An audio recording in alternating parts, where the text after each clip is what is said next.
Greetings, friends. Tony here from Historic American Homes with part 3 in our series on designing a French palace, adventures in historic architecture.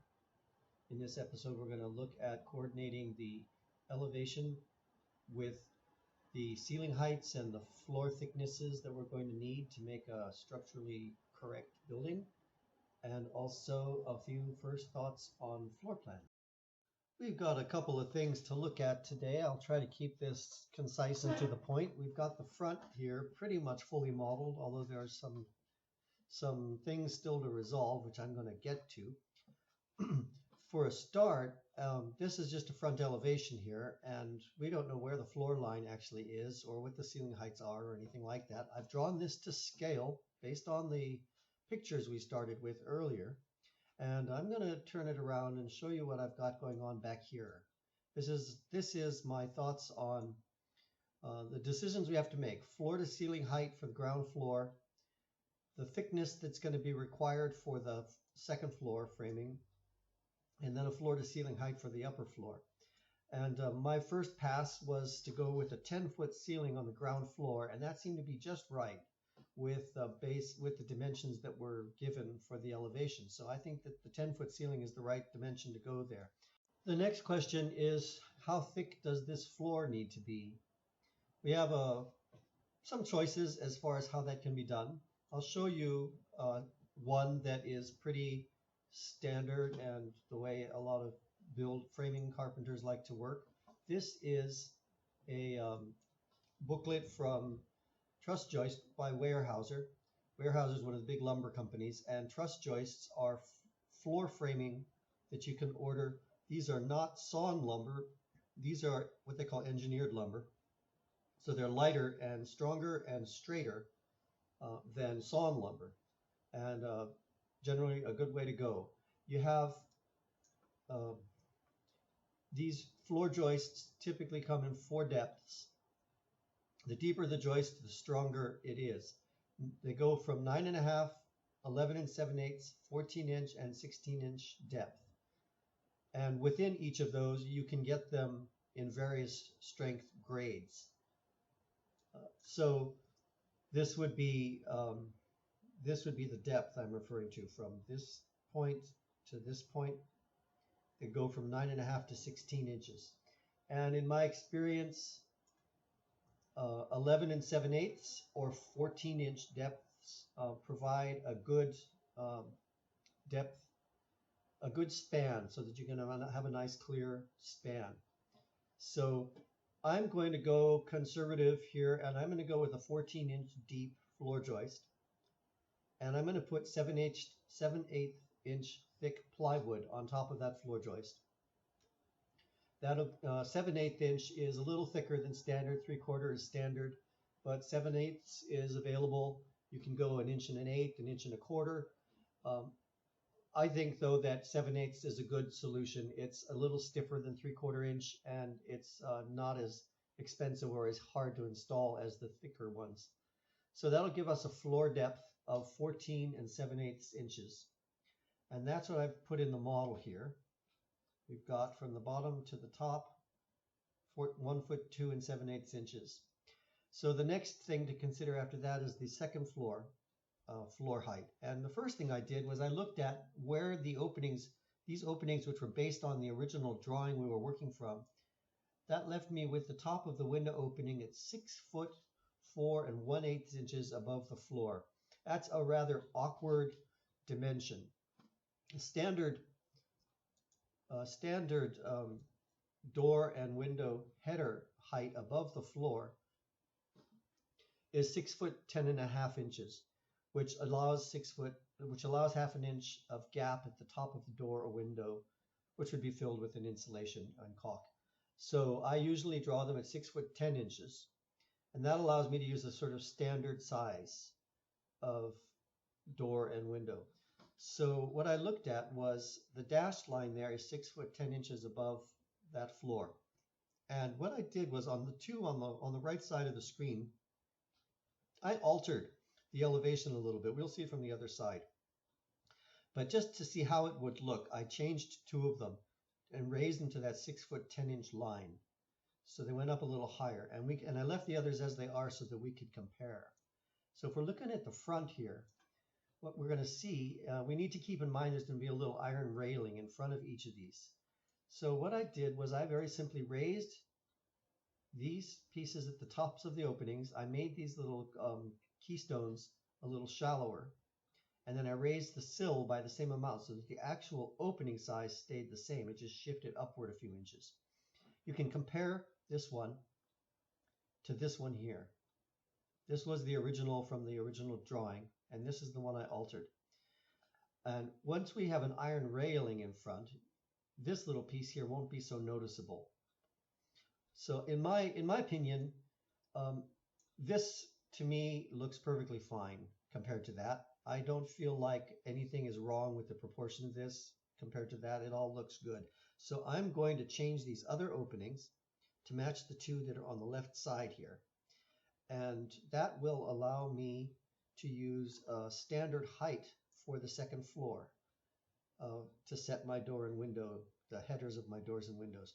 And the overall ceiling height for the second floor will be a 9-foot ceiling. So we'll have a 10-foot ceiling on the ground floor and a 9-foot 1-inch ceiling on the upper floor. 9-foot 1 inch would be the actual framing. And then once you've put your hardwood floor down and your 1/2-inch sheetrock up on the ceiling, you've got about 9 feet of clear to the finish. But the framing is 9'1".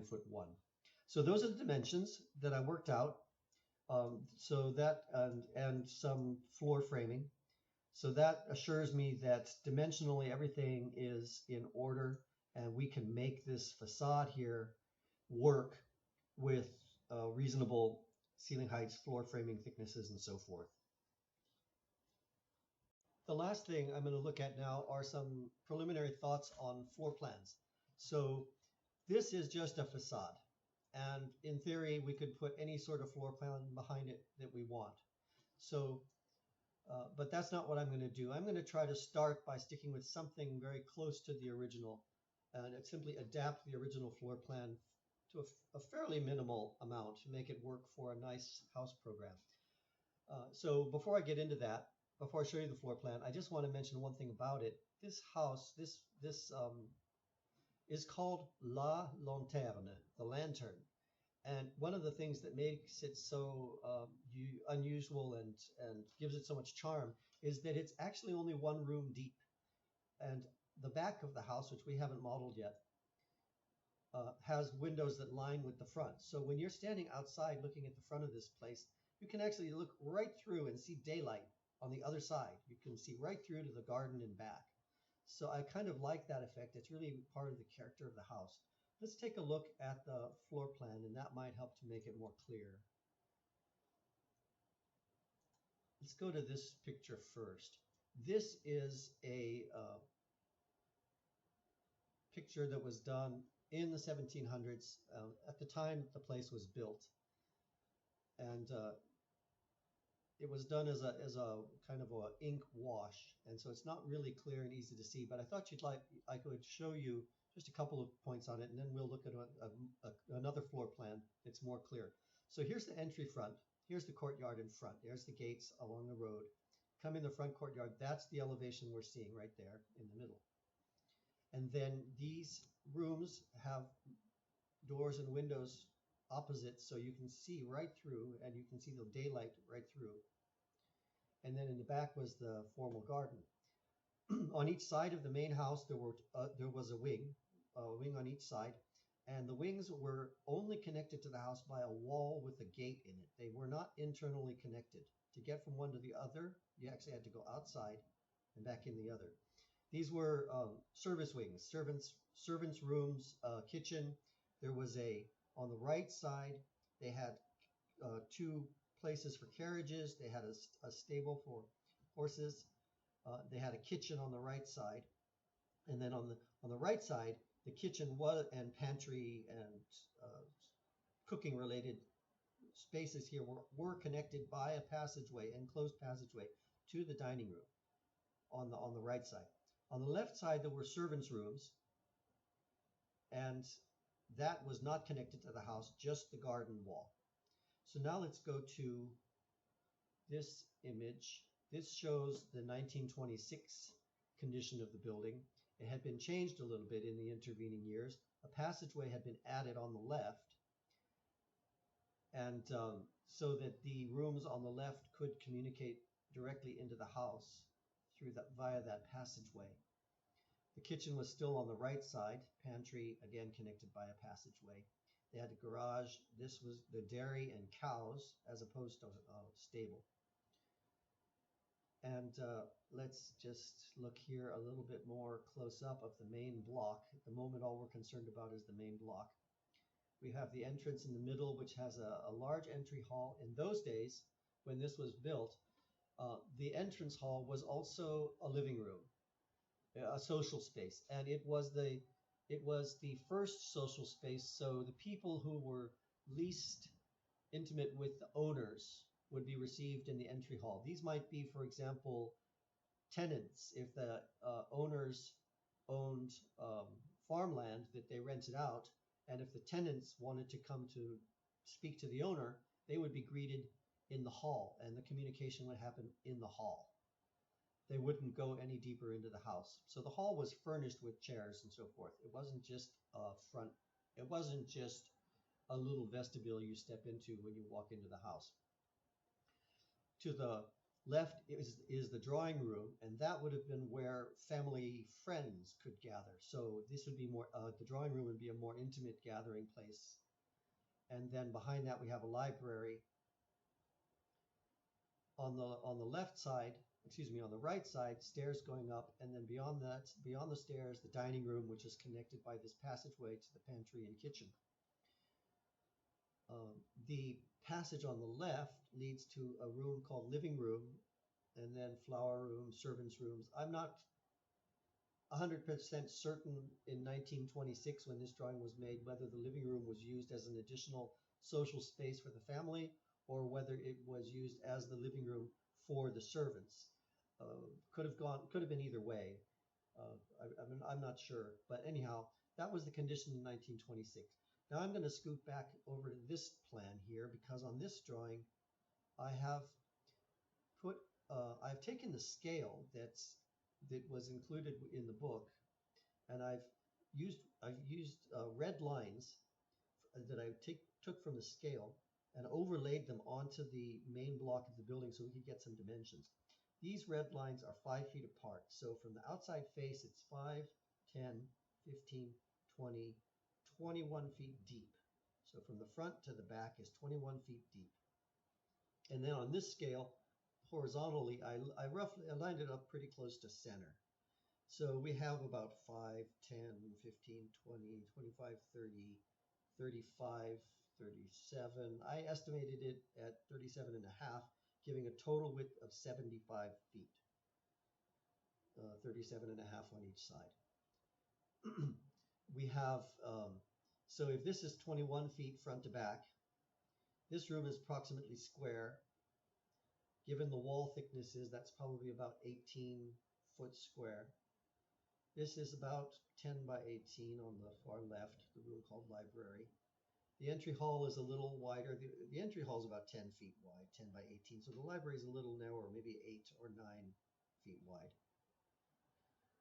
So library is about 9 feet wide. Drawing room is about 17. Hall is about 10. We've probably got another 9 feet for the stairs. And then dining room, another 17 feet.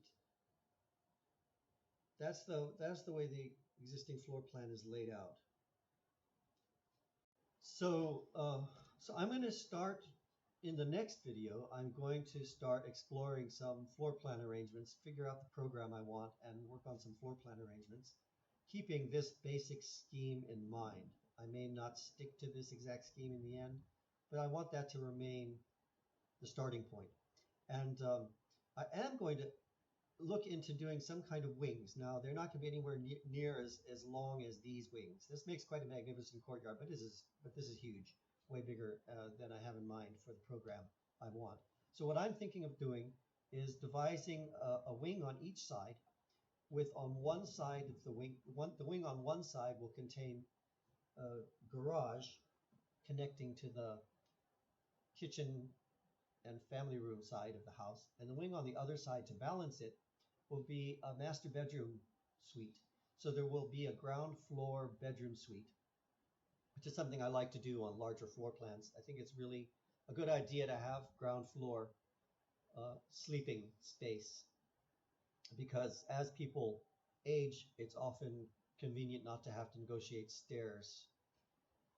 So a ground floor bedroom, probably on the left side, and a garage on the right side, connected to the main block. That's going to be the basic floor plan arrangement that I'm shooting for, and that will be in the next video.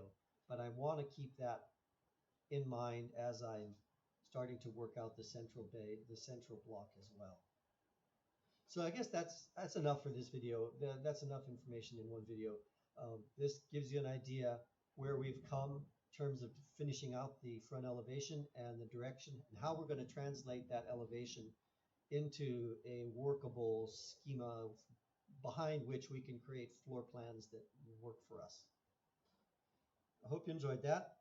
This is the third in the series, so please, if you haven't, go back and look at the other two, and click the like button, subscribe, let your friends know, and I hope you're enjoying building this beautiful little French palace with me. Have a great day.